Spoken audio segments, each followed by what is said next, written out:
Ladies and gentlemen, we want to welcome you to another episode of You and the Law podcast show. I'm one of the co-hosts of the show, Virtual Green, and as always, I got to introduce the brother who sits next to me, who's got the beard going for the holiday season, and he goes by the name of Chief Swaggy One, the What's going Beast. What's going on, Verge? What's going on, everybody? Thank Not a y'all whole for lot. thank y'all for being joining us. Yes, sir. We want to thank everybody for tuning in to You and the Law podcast show. We're streaming live on Facebook Live. We're streaming live on LinkedIn, and we're also streaming live on our YouTube channel. So we got another informative topic that we're going to be talking about tonight. And if you got any questions or want to just join in on the conversation, put those comments in the chat, and we will definitely get to those comments throughout the podcast show. So again, man, we've got another great topic to talk about. And tonight's topic is after George Floyd, what have we learned in policing? And so I know, Keith, some people may say, okay, well, what are you guys talking about? What does that mean? And so, recently there's been a training video that was came out of New Jersey that it's uh, very disturbing to hear about, especially what are we 3 years after the death of George Floyd, two and a half, Actually, actually four, I think. It four. was in Okay, 2019, no, 2020. 2023. Yeah, going on Yeah, four. Yeah. yeah. And so a lot has changed with. Well, some things have changed with police reform. Some agencies have adopted different policies. Overall, there's been this effort uh, to look at how policing has been since the death of George Floyd.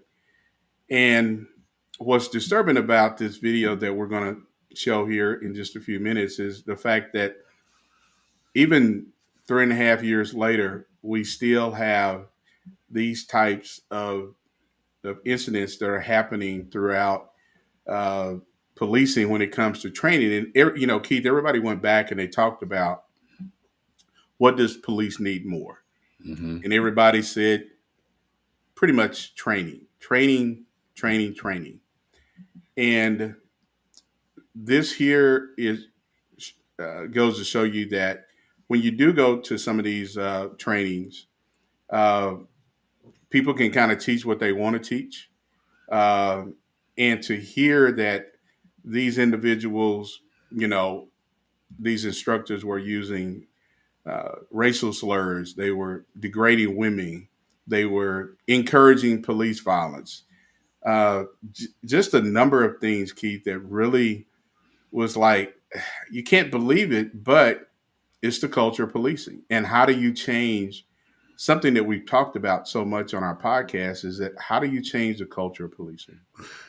Well, you change it from the top, Virgil, but the thing that's and you and I have talked about this, and I've and the to the audience is that until we stop putting 95% of our training into situations dealing with uh, uh, deadly encounters. We know that, and I've said this before. We know that at any given time there is a possibility, and even up to a probability, that you may have to use your weapon. But one of the things that we do train on, we train more in law enforcement, and some departments have gotten better with this. But some there are those departments that train more with weapons than they do with the emotional intelligence. They train more with the warrior mindset. And it's you've got to you got to do this, you got to do this, you got to do this. I came through when you were cursed out and things to try to make you tough. And so Mm-hmm. what has happened is some of that, even though it's been baby boomers in our time has, a lot of us have retired or, transitioned to other professions. Some of the remnants of that are still here. And so I don't Yeah, know, I think a has it, lot of that is still there. yeah, has it changed? Yeah. And I still have hope. I wrote an article the other day on LinkedIn. It talks the people, the profession, and I talked about the SARA model. The scanning, analysis, uh, review, and put it in place. And I think that we are not doing enough of. We see something and we want it. We want the newest and the coolest things. Um, I think that you have to have these chiefs and these executive staffs that when ICP comes in and they have a conference, um, you got to start spending more time in the classes. I think the classes need to be. I get it. Vendors need to survive. That's how we get our resources. But you have more chiefs or executive staff that spend a lot more time in the vendor hall looking at the things less lethal. The resources are there. But less lethal also starts with the command presence, and we've talked about emotional intelligence. We know that a taser, we know that defensive resistant techniques and things like that. We understand that, and the community understands that. But when you continue to see these same things over and over and over again, um, it's very difficult. It's becoming even more difficult to convince the communities that we have changed and we're willing to change. Well, Keith, you just said a key word is that convincing the public that policing has changed. And I think when you hear stories like this video that we're going to be watching here in just a little bit, it's hard for the public to trust and say, okay, are things really changing? Especially when you have over 1,000 police officers uh, from that area in New Jersey and some probably outside of New Jersey who attended this week long training. And what got this investigation started was, I think, their comptroller, uh, once they found out the type of some of the things that took place at this training, and that a lot of the officers who attended this training, it was paid for by taxpayer dollars. And so Yeah, I think they're saying, I think we're going to hear in this clip in a little bit, I think over $75,000, close to $100,000 yeah, was spent. Keith, and I think one of the things is that I listened to the CEO of this training, uh, this private training company, who said that they didn't feel they made some apologies, but this is the type of training that officers are seeking. And so when you have I'm going to ask you this question: when you have a group who feels like, hey, there's nothing wrong with this here, but then it's when somebody else looks at it, they yeah. see that there's something wrong with it. How do you deal with that? How do you uh, have those conversations with officers to say, you can't tell me that you're sitting there listening to them basically encourage police violence, and there's nothing wrong with that. Yeah, Bert. I think number one, we have to. I'm a firm believer. I'm a very very strong advocate of departments paying for training for officers. When you start Oh yeah. allowing officers to go out and find their own training, they're going to find number one. Not all of them. They're going to be those officers that are going to find that's cheap. They're going to find something that meets the. If they don't have the emotional intelligence, and if they don't have the uh, they don't have the culture of the community, they're going to go with the training. It's just like when I got into law enforcement, you could go out and buy any weapon you wanted. It didn't matter whether or not you were trained, whether or not you were proficient with it. It just looks good. And so you have Hmm. that training out there. There's a lot of training out there that sounds really good, but you have to do the research. You and I know there's one former command staff member from a department in Oklahoma that spews a lot of venom in these trainings that he does. Hmm. Everybody, the chief's wrong. Don't listen to the chief. Yeah. He doesn't care about your life. He doesn't do this. You need to find this type of training. Yeah. you have to do the background on these individuals to determine what their level of expertise is. Sometimes it does not hurt to bring someone in from the outside that who's a civilian. But I do believe there are some trainings that you do have to bring in experienced commission. But it's all about what the chief has to sit down and the training that they're bringing out, that they're bringing in, the training that the academy is teaching has to be in line with the vision, the mission statement, and the strategic plan. It has to be. Yeah. Yeah. And that's why I say, man, it is very, very, you have to be very careful not to just go to training. You and I know about this one training in Oklahoma that they were teaching, these were civilians actually teaching law enforcement officers in small towns how to do highway interdiction. Yeah. And they were basically some of them were retired law enforcement. Yeah, retired, but some of them were not. Mm-hmm. They were training, and it was basically about it's the amount of money that you receive. You're out here looking for money to fund your department and to fund things that you may need. It wasn't really about reasonable suspicion. It really wasn't about probable cause. It was about, if anybody knows anything about interdiction, we probably need to do a show about that. But they were way over the line when it came to that. And so people complain. I don't know if anybody's still utilizing that company or not, but real training takes a long time. Everybody can't train. Yeah. Everybody can't train. And man, we've said this. I heard this from ICP, the last ICP. It was like people are saying that it was the exact same training over and over again. And I'm a big proponent of ICP.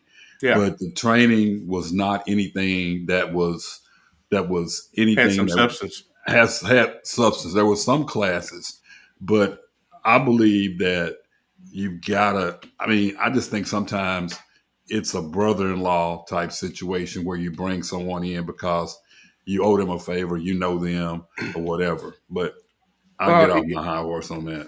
Well, Keith, and I think a lot of that is that, those who are presenters, they're offered to come and present.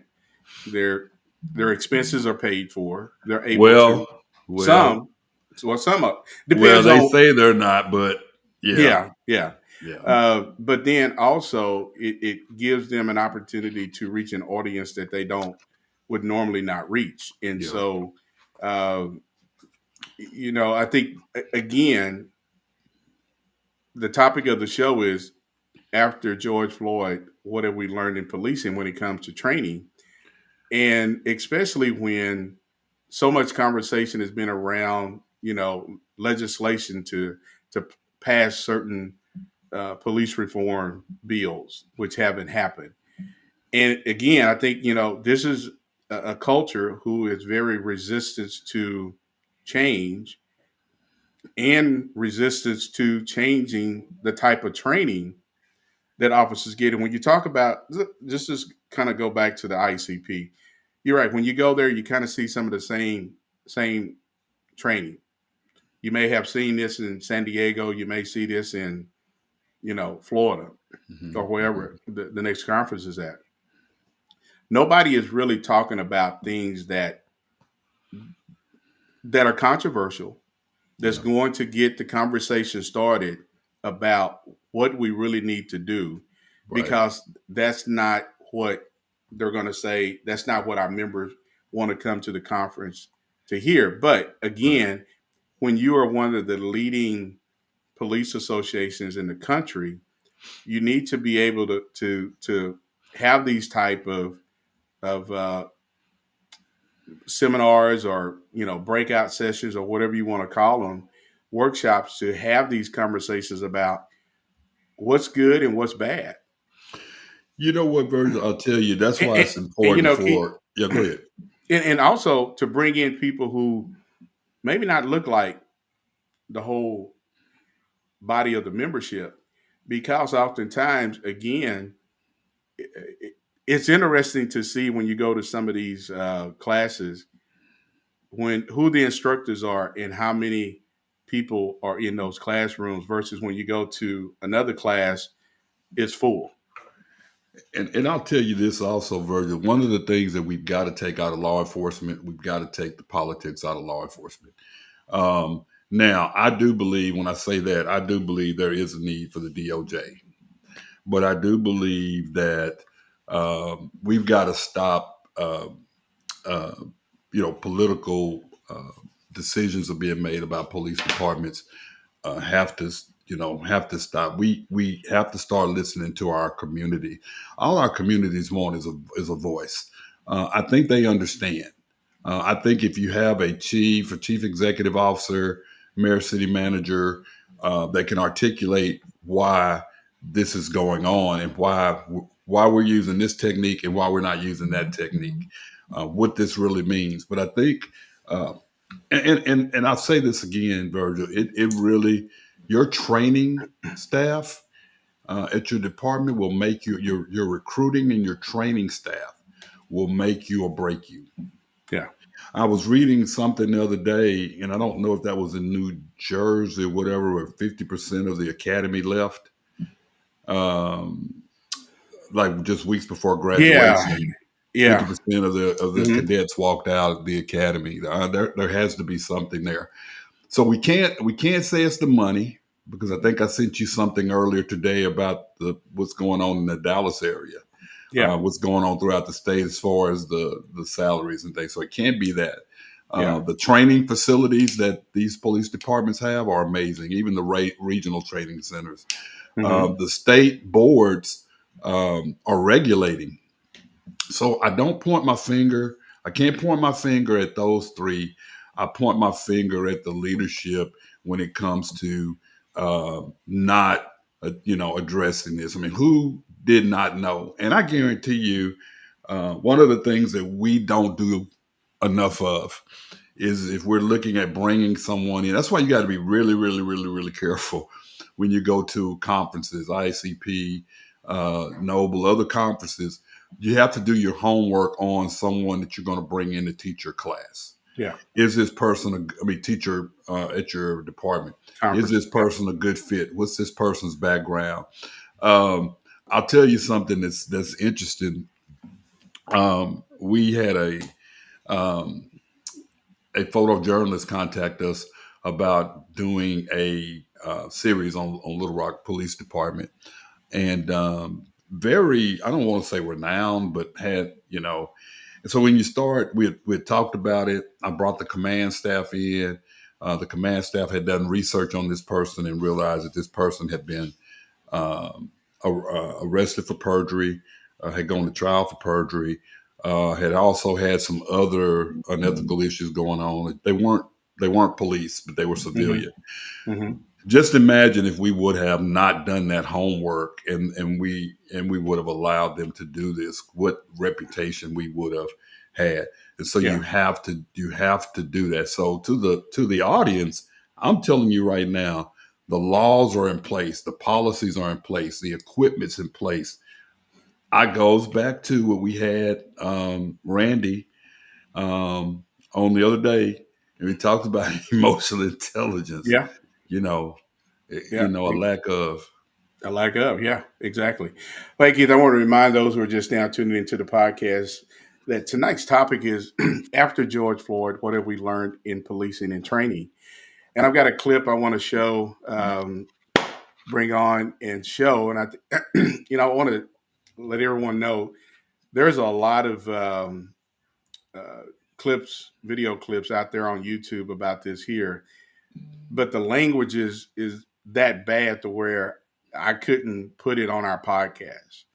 A lot of it is a lot of language that has not been bleeped out, but it's out there on podcasts. And so if you're interested in hearing more about this, just Google New Jersey police training, and you're going to pull that up on Google, and you can watch a lot of the video clips. Yeah. First, before you go to the clip, I want to just clarify this and go, and I want to continue to stress this.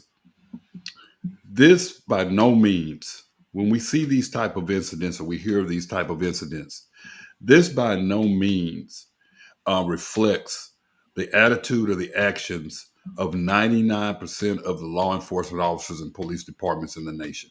I want to clarify that.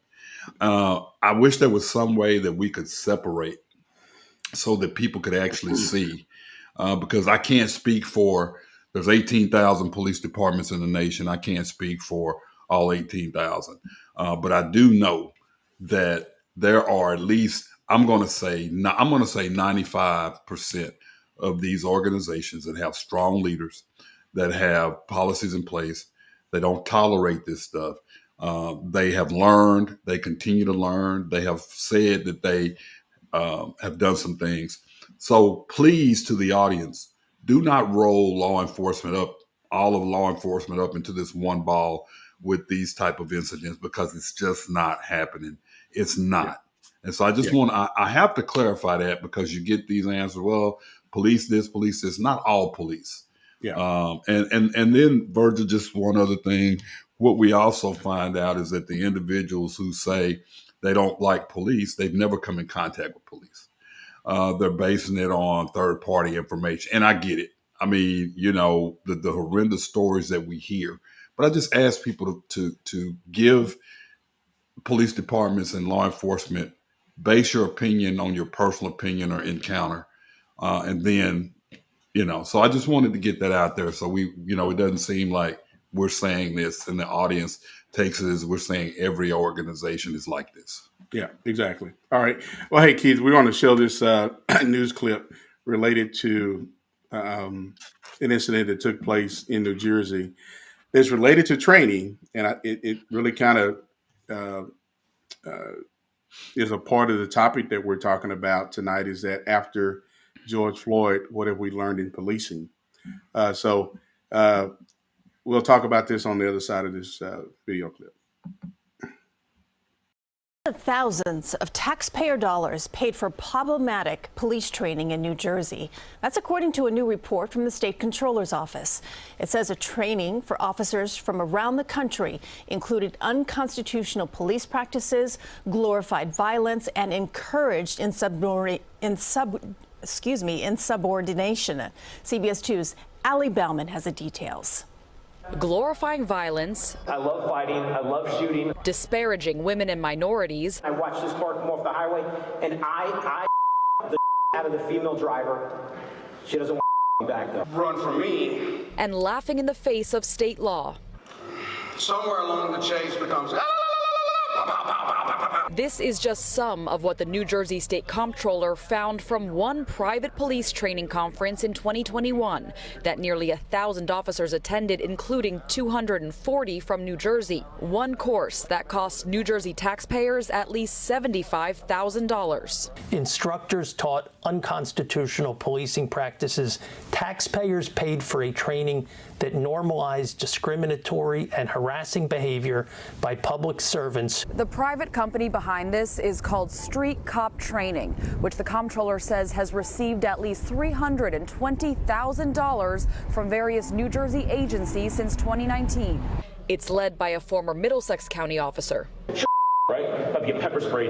Tased. Any kind of private police training in New Jersey, does it have to be accredited? Does it have to have certificates of any kind? Well, it seems not. New Jersey's ACLU legal director, Jeanne LoCicero, says this conference sets back years of police reform efforts. This has been operating in this whole space of lack of regulation, and so we've seen it really run amok here. Here's one Robbinsville, New Jersey officer describing a traffic stop of a black man with a photo of a monkey on stage. He's now the subject of an internal affairs investigation. That's not an 18-year-old kid dressed like Jesus coming eastbound out of Trenton. It's a 75-year-old black man, a change in drive behavior. The latest data shows there are 72 police departments in New Jersey staffed by all white officers, and 108 police departments across the state staffed by all male officers. New Jersey has a long history of racialized policing, so we know that communities of color are going to bear the brunt of some of the practices that were espoused at this training. In a statement, the founder of Street Cop said in part, "There is not one single instance in the comptroller's report where we have advocated any practice that is inconsistent with quality policing." The New Jersey Attorney General has since referred the report to the Division on Civil Rights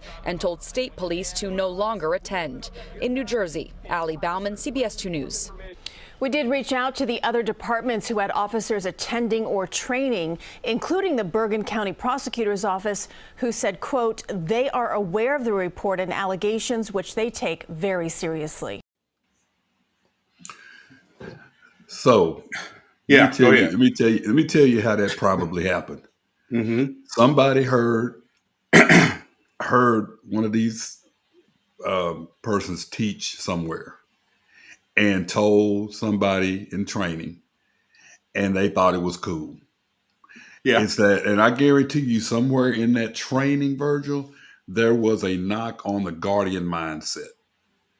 Because when you listen to what they're saying is basically everybody out here is wanting to hurt you.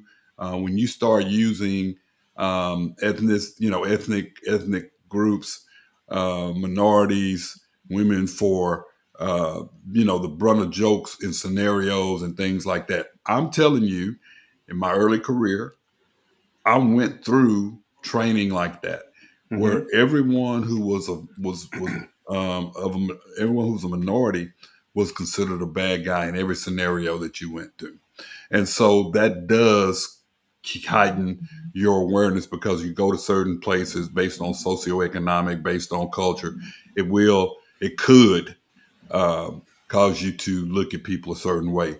But when they even say they don't think they did anything wrong, and then you got state highway police involved in this, and I guarantee you, I guarantee you that this was they got a good deal, because you know what happens is that you'll have police departments that they'll give you so many when you hire these companies, they'll give you so many spots for free if you bring in other agencies, to attend. It's crazy. Yeah. Well, Keith, and I think that one of the other things that concerns me is the fact that they're trying to justify some of the language that was used, and basically saying it wasn't that bad. We tried to cooperate with this investigation with this comptroller up in New Jersey, and not taking any full ownership of that. And the fact that there's, out of this whole week of training, there's not a single video that I have seen, and there's quite a few out here on YouTube, that addresses procedural justice, that addresses 21st century community policing, those 6 pillars, that addresses good police reforms. All this here is guys getting up on a stage, telling other police officers all the things that they have done bad, all the arrests that they've made, and making disparaging comments about blacks, Latinos, and females. And females. Yeah. And you know what would be funny though? I'd love to see the evaluations. I'm pretty sure the evaluations are, everything is excellent. It's perfect. I'd love to see the evaluations, because that's another thing we don't do a good job in law enforcement, Virgil. We don't do a good job of strategically filling out evaluations. We check. Very few, I would say probably about 15% of those who attend the classes take the time to answer the questions honestly and truthfully, so they will help improve the class in the future. But there's a large percentage that won't do it. Some don't even fill out the evaluation. So now at some conferences, you can even do it via phone, which is it's easier. Some people still don't do that. So, I don't know. Well, Keith, just kind of goes back to tonight's topic, is that after George Floyd, what have we learned in policing? And the reason I think we're talking about George Floyd is the fact that the entire world was shocked as to what they saw, what took place with the Minneapolis police officer who kneeled on George Floyd's neck for over 8 minutes. The protesting, 9 minutes. The protesting, the unrest, the civil unrest. And everybody said something needs to change because of the action of one officer in Minnesota. And since then, you would think that every effort is being made by anybody who is teaching and training other police officers that we've got to get things right. We got to do things better. Right. And, you know, we can go back and talk about what happened with the choking with Eric Garner. We can go back and talk about the incident in Ferguson with Michael Brown. We can go back and talk about the incident in South Carolina with Scott. There are so many incidents that we can talk about, and people continue to say, why can't police themselves? And it's situations like this here where you have a private training group that is made up of nothing but current and former law enforcement officers. It's kind of hard, Keith. It's really hard to, you to sit there and listen and say, well, hey, that's not right. You're not going to sit there and say that's not right because, hey, you're amongst people of your peers and everything you're saying or they're saying is something that you probably have done out on the streets. Yeah, well, that and I think there's also some peer pressure not to say something. Me, I would have gotten up and walked out. I've seen officers in training do that based on the lack of certifications that these individuals have. It takes and really and truly, I believe there are some states where if you're going to, especially if you're going to teach, if you're in the training academies, you have to be a certified instructor that follows certain guidelines in states. In those states, states. But I don't know if there's any certain guidelines that someone externally coming in has to follow. But why not let your city attorney review their lesson plan? Number one, if they don't have a lesson plan, that's a problem. Yeah. Well, Keith, I think, one of the things is that, private groups, they're being paid by departments to send officers to these training. Sometimes it could be, you're talking about a whole week's training, it could be over, $400 or $500 for each officer to attend these trainings. And so you got to ask yourself, okay, if you're going to a training that's all week long, if you show that you went to that training, can you take that training information back to your state and turn that in to get accredited hours for attending this training? Because not everybody is looking at it. But again, I think this goes back to these departments who sent their officers to this training. What is that training division going to do moving forward? And I think that's a big question, is that now they know, and it's probably not the first time this has happened, but it's the first time it's been exposed. That we know of. There could be some other complaints that this was just the tip. This was just the tipping point, boiling point. But I'll tell you, just listening to that was embarrassing and it was very disheartening. But I say once again, that's a small percentage of law enforcement. I would have liked to see what the diversity, the makeup of that audience was also. Keith, do you really have to ask that question? Well, I'm just saying. I mean, to be fair. To be fair. Well, in New Jersey, I think the reporting stated that over, 100 and some agencies were all white males. And so you're talking about a state that has a history of not having equal rights to minorities. And you don't see a lot of minority officers in the state of New Jersey. First, let me ask you this. Is that because of the reputation? Is that because they're not doing enough to recruit? Is that because people don't think they'll make? I mean, I think there's a lot of different things, but I will tell you that Camden, New Jersey was the prime example. Camden or Newark, I can't remember, Want to that say, I think it was. basically dissolved their police department and created a metro police department, and everybody on that department had to reapply. Mm-hmm. And that was probably that was a bold move that chief made. I think it was the mayor who made that move back then to dissolve the police department. Well, it was him and the chief, and I cannot think of the chief's name, but he is he's a really, really good man. But that in itself is a problem when you have to say, you should be able to walk into your police department, and your police department should resemble your community. If not, you should be able to stand up and say, we got to do a better job.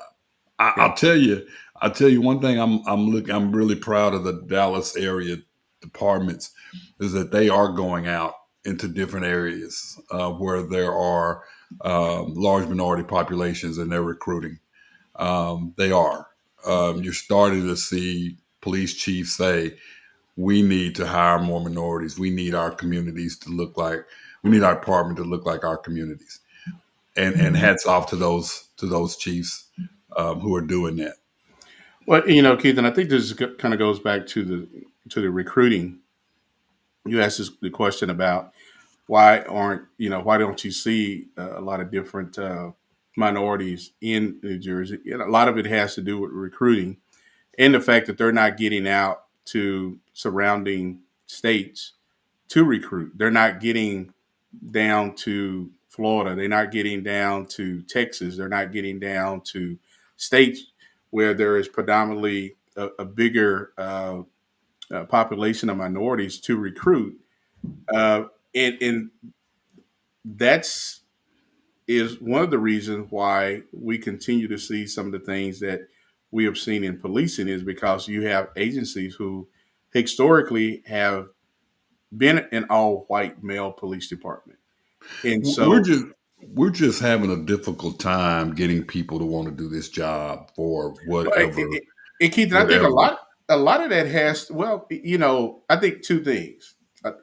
We have not made that an easy transition because people are looking at policing, especially minorities, who hear how other minorities have been treated. So they're like, well, why would I go into this profession if they're already having this problem? Why would women want to get into this profession when women are being treated a certain way? And this is not all departments across the United States, but everybody has some problem with recruiting. And so, especially when it comes to minorities. Well, that's why the ICP and NALI, National Association of Women Law Enforcement, have come up with the campaign of 30 by 30. 30% of law enforcement should employ 30% females by 2030. By 2030, yeah. So what are we doing? I'll give you a perfect example, man. Some of the structures and the facilities that I worked for a department that hired is first female back in the 70s. Mm-hmm. When you look at the facilities as far as the restrooms, showers, and things, there was only 2 stalls for females, 1 shower, 4 lockers. Mm-hmm. Males had well over 75 lockers, multiple showers, multiple stalls, urinals. Okay. So that in itself, what message does that send to if you haven't looked into modifying your facilities to address the needs? Case in point, pumping rooms. If you have people who still fight that.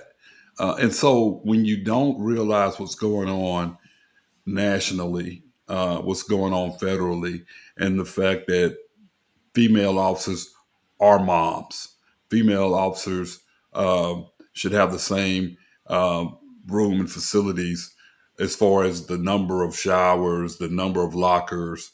You shouldn't cut corners on the size of their facilities because there's not as many.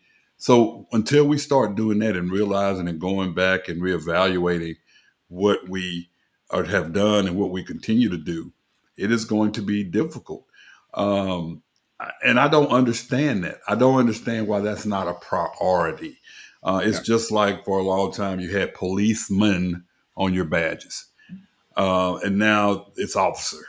Yeah. I mean, that wouldn't have been a difficult. And I had an officer come and try to chastise me for making that change to officer, or just having police, but not having policemen. You know, what's the big deal? You know, blah, blah. The big deal is that not all police officers are men. Yeah. You have to be neutral. You know, gender neutral. You have to be fair. That's not. And so some people have to start thinking like that. That we have to change. We have to make changes to address the needs of our internal stakeholders, which are our employees. I'm sorry, internal stakeholders, which are our employees, and our external stakeholders, which are our communities. And we just got to do a better job of that in some areas. Yeah. Well, hey, Keith, I got another video clip I want to show. This is from the BBC. And they did a story on why did George Floyd die, the history of policing brutality in the U.S. And it's very interesting video. So we'll talk about this here on the other side of the video.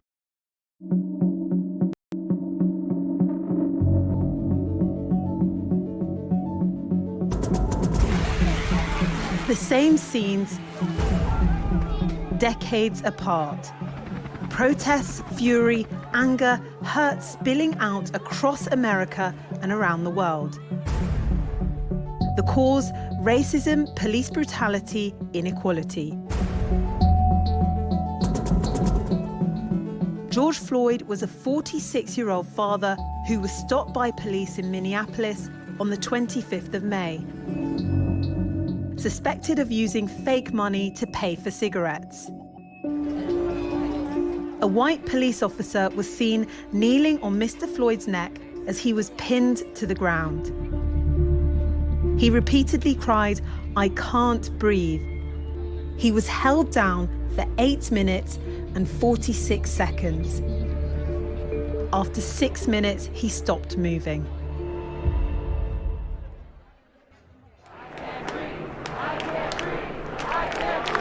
George Floyd's death has echoes of many others. Trayvon Martin was shot and killed by a man in Sanford, Florida, as he walked alone one evening. George Zimmerman was eventually charged but found not guilty. The acquittal led to public outrage and the beginning of the Black Lives Matter movement. 18-year-old Michael Brown was fatally shot by police in Ferguson. Eric Garner was choked by a police officer. His dying words were, "I can't breathe." And there are more.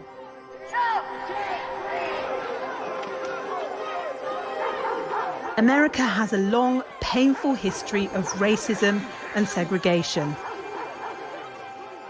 Until the 60s, African Americans were made to live separately from white people and didn't have the right to vote. Nowadays, policing in America varies from state to state. In North Carolina, it takes just 16 weeks to become a police officer, half the time it takes to become a licensed barber in the state.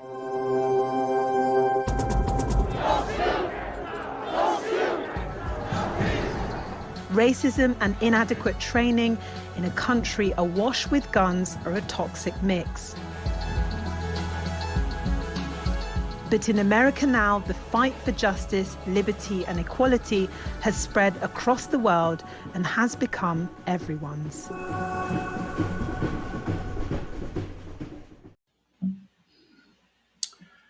You know, Keith, one of the things that they mentioned in that clip was training. We go back to training. And after George Floyd, what have we learned in policing? And everybody was saying more training, more training, more training.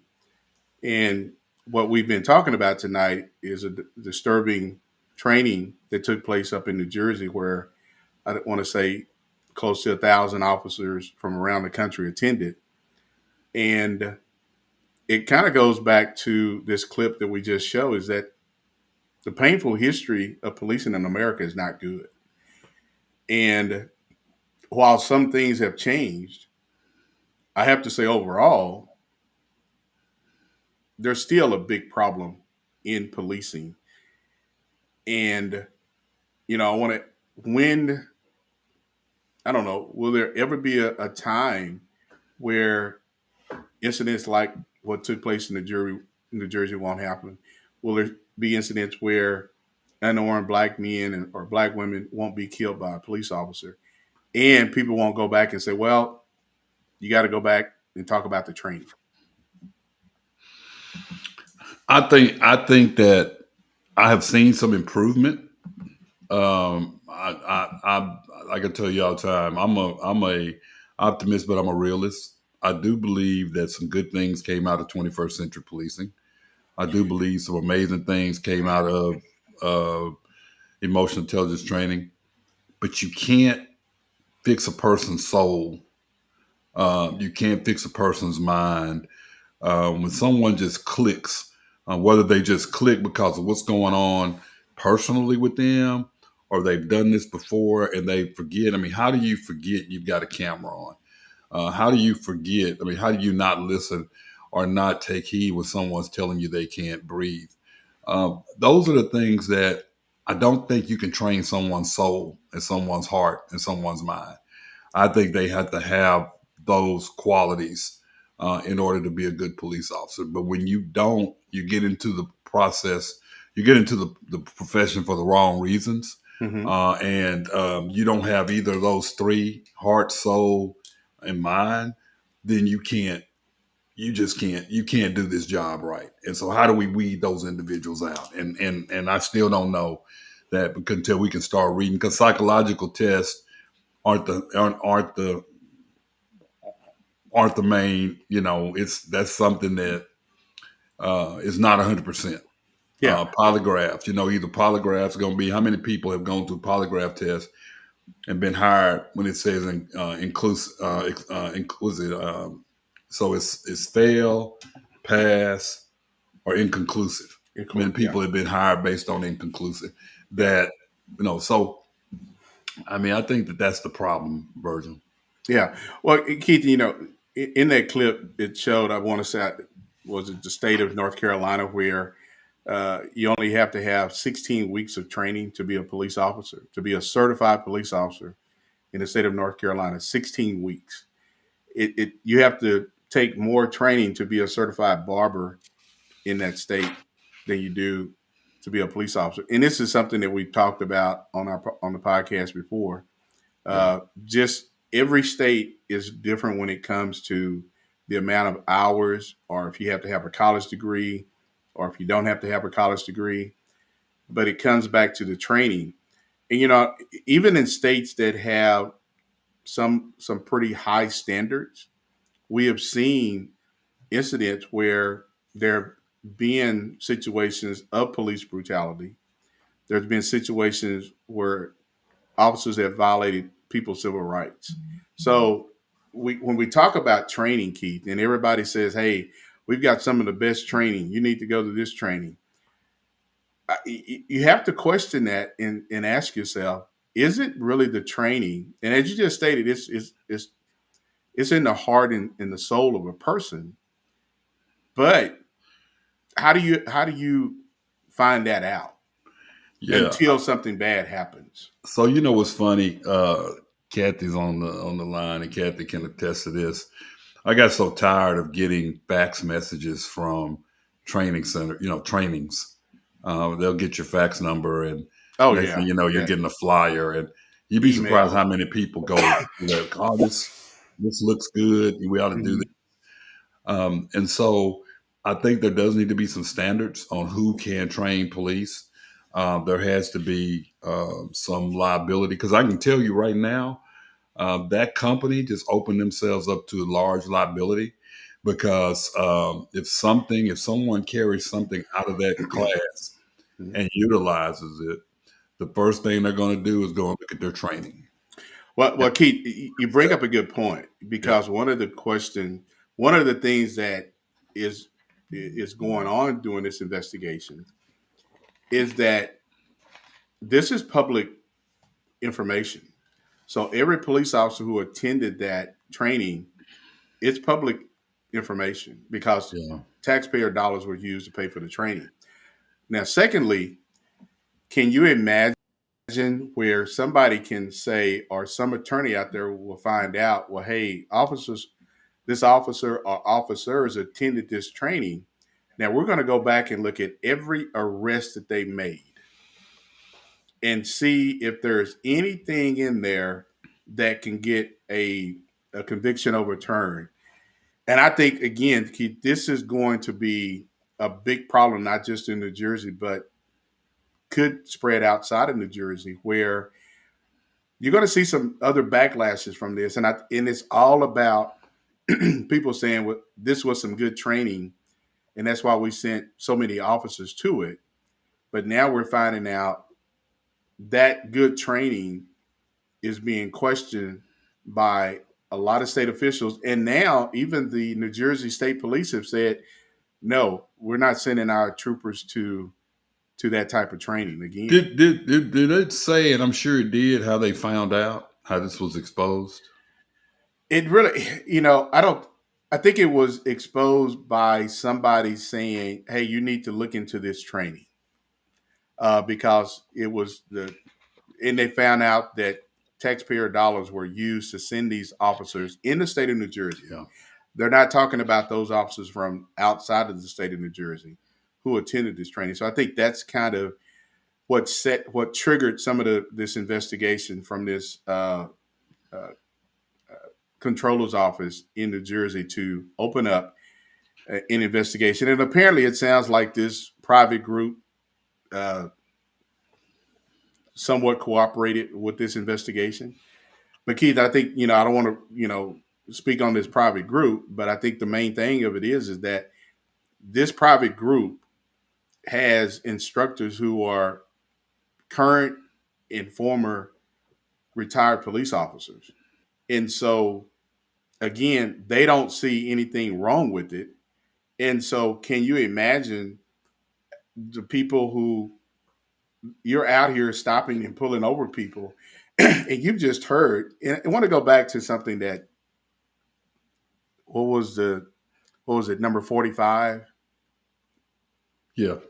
Who said, hey, you don't have to be, just, pat the heads, he encouraged officers to use force when dealing with people. Yeah, but you know what? Though?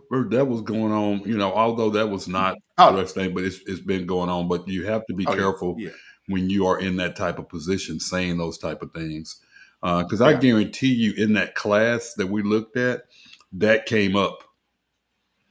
I guarantee you that came up. Hey, guess what? Our president said we can do this. Well, I just saw the other day where one of the officers, a retired police chief, that was on in Washington January 20th in the Capitol with a weapon. He had 11 years. I think he got 7 to 11 years. Yeah. Now, this is somebody who knows better. They know that there's a limit of where you can carry and things like that. He's retired. So he's, these are the type of things that when you hear these type of things and people try to protect or make excuses for that, that's why we can't. But I go back and I say this, 95% of the men and women out here, 95% of the police chiefs out here, 95% of the training out here is good quality, is collectively a good process and a good product. So I want to say that again.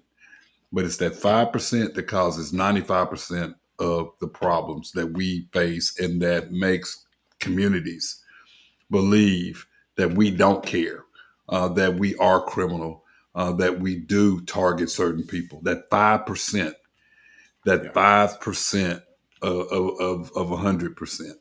And so we've got to figure out a way to, and the thing about it is you can't erase that 5%. There's somewhere, they're somewhere inside of law enforcement. Well, Keith, and I think, some people who are listening will probably disagree with you and say, that 5% is a big number.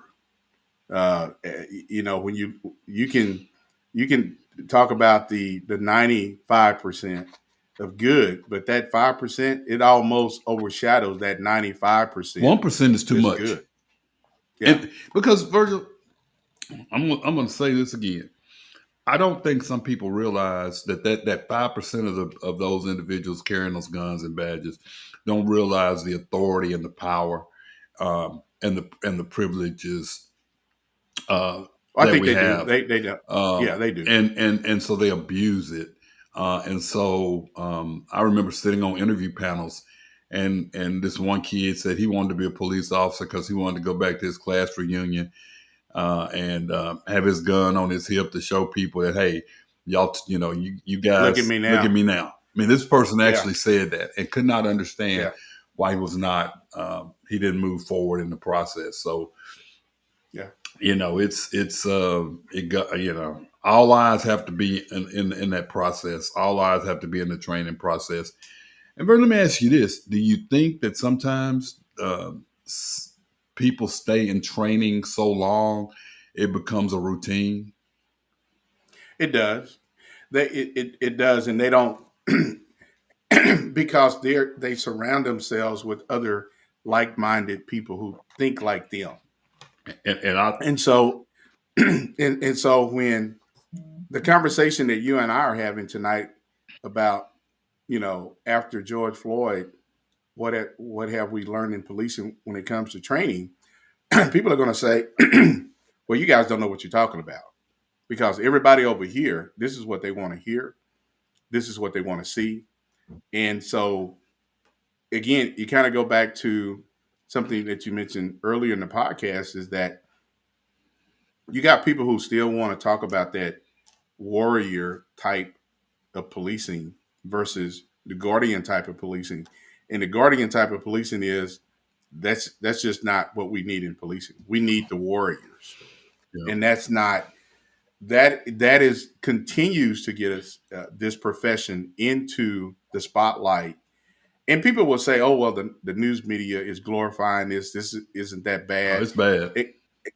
Instead of taking some ownership for that. And again, I don't see that anything is going to change with some of these national conferences who have a very high attendance of police officers to change course when it comes to the type of training and having more conversations about procedural justice, having more conversations about what are you doing in your state or what are you doing in your agency to reform your police department. Right.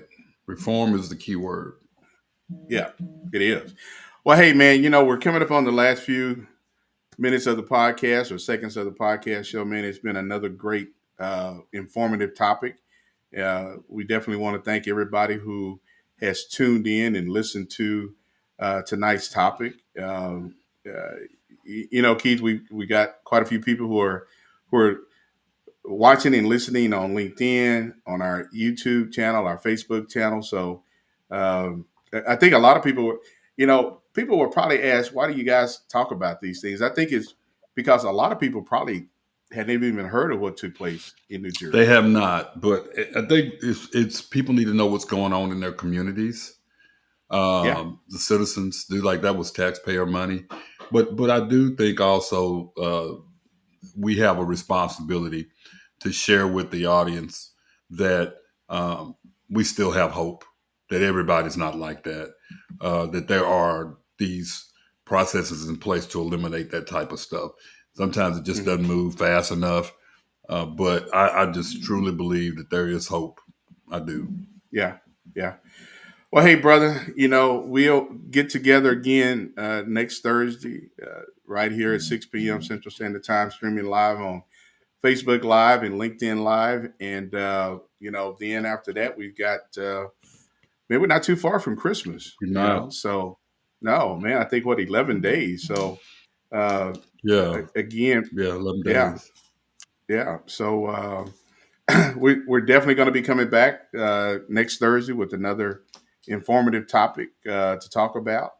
And so make sure you tune in. If you miss any parts of this broadcast, make sure you go to our YouTube channel, our Facebook page, or Spotify, wherever you listen to podcasting, and you will definitely find this episode and many other episodes. So man, we need to kind of come up with something right holiday, have some holiday cheer for our next podcast. So, kind of think about that, brother. All right. We can definitely do that. All right. I mean, I think there's a lot of programs out there we can share with the audience, Shot with the Cop and things like that. Oh, yeah. So I think those things we can. Toys for Tots.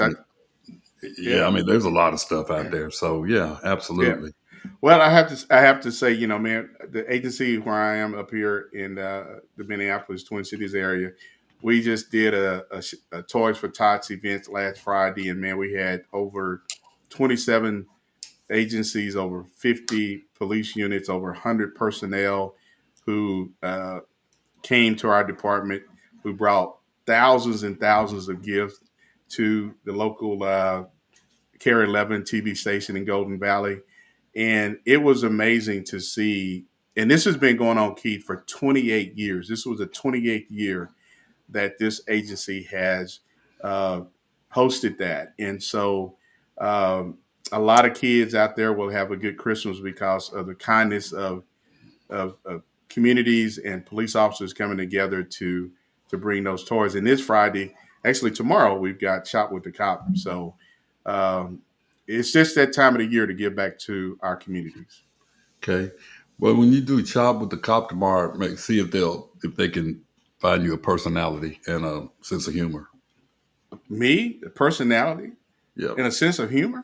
Yes, sir. Wait a second. You don't think I have a good personality and a good sense of humor? I think there's a lot of people out here who are listening to this who knows that I got a good personality. I got a good sense of humor. They don't know how you treat me when we're off the air. Man, we've got a listener on here who you and I both know. I'm gonna record it one day, and she can tell you that she knows. She knows. Okay. So yeah. Well, brother, we will get together again next Thursday. You have a good week.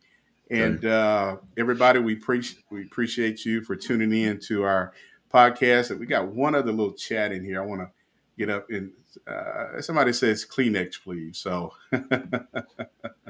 that's for you, not me. All right, brother. Well, hey, again, we will see everybody here next Thursday on You and the Law Podcast Show. All right, thanks.